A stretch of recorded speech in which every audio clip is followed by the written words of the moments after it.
অবশেষে সোনাকে সিঁদুর পরিয়ে সোনাকে স্ত্রীর স্বীকৃতি দিল আরিয়ান। হ্যাঁ বন্ধুরা, আমরা এমনটাই দেখতে পাবো অনুরাগের ছোঁয়া ধারাবাহিকের আগামী পর্বগুলোতে।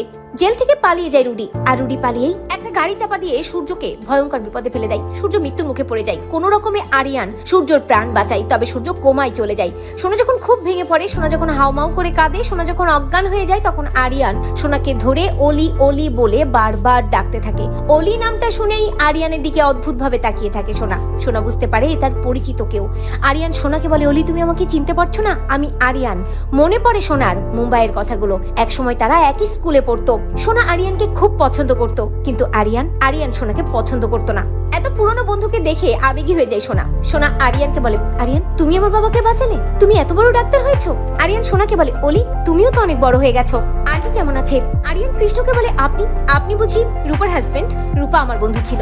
আসলে আমি একসময় রূপাকে পছন্দ করেছিলাম, কিন্তু রূপা আমাকে রিফিউজ করেছিল। রূপা আমাকে বুঝিয়ে দিয়েছিল ক্যারিয়ারটাই আগে, আর অতটুকু বয়সে কখনো ভালোবাসা হয় না। আজ আমি বুঝতে পেরেছি সেদিন রূপা আমার বন্ধুই ছিল, ভালোবাসা নয়। আরিয়ানের মুখে কথা শুনে সোনা অবাক হয়ে যায়। সোনা ভাবতে থাকে, আমি কতই না ভালোবাসতাম আরিয়ানকে, কিন্তু রুডি আমার জীবনটা তছনছ করে দিয়েছে। ঠিক তখনই সোনার ফোনে ওই অবিনাশের ফোন আসে এবং অবিনাশ জানায় রুডি পালিয়ে গেছে। সোনা চিৎকার করে বলে, রুডি পালিয়ে গেছে? মা আর পাকা মেয়ে তো বাড়িতে একা রয়েছে, তাহলে ওরা কেমন আছে? ঠিক আছে তো ওরা?